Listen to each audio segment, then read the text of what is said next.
কৃষ্ণ, আশা করি সবাই সুস্থ আছেন, ভালো আছেন। তো আপনাদের আগের ভিডিওতেই দেখিয়েছি যে রাধাষ্টমীতে আমার মা যে ভোগ অর্পণ করেছিল, আমরা বাড়িতে এসে সবাই মিলে তার প্রসাদ পেয়েছি।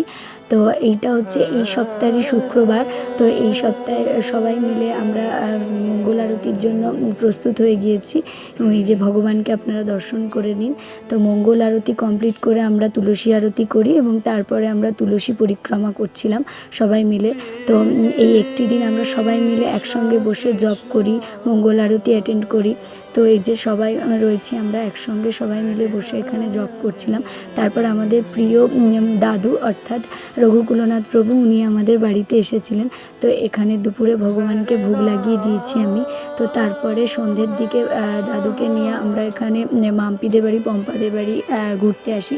তো আজকে বিকেলের দিকে দাদুর খুব সুন্দর একটি পাঠের ব্যবস্থা ছিল আমাদের বাড়িতে। এছাড়াও দাদু এখানে এসেও কিছুটা পাঠ দিচ্ছিলেন। তো তারপর আমরা ঋতুতে বাড়িতে এসে কিছুক্ষণ গল্প করি, তো তারপরে ফিরে আসি। এটা নেক্সট দিন ভোর 6টার সময় দাদুর অনলাইনে একটি পাঠের ব্যবস্থা ছিল, তো আমরা সেটাই শুনতে শুনতে জব করছিলাম। তো আজকের ভিডিওটি এই পর্যন্তই রাখছি। হরে কৃষ্ণা, ফিরে আসছি নেক্সট ভিডিওতে, আপনারা ততক্ষণ সঙ্গে থাকবেন।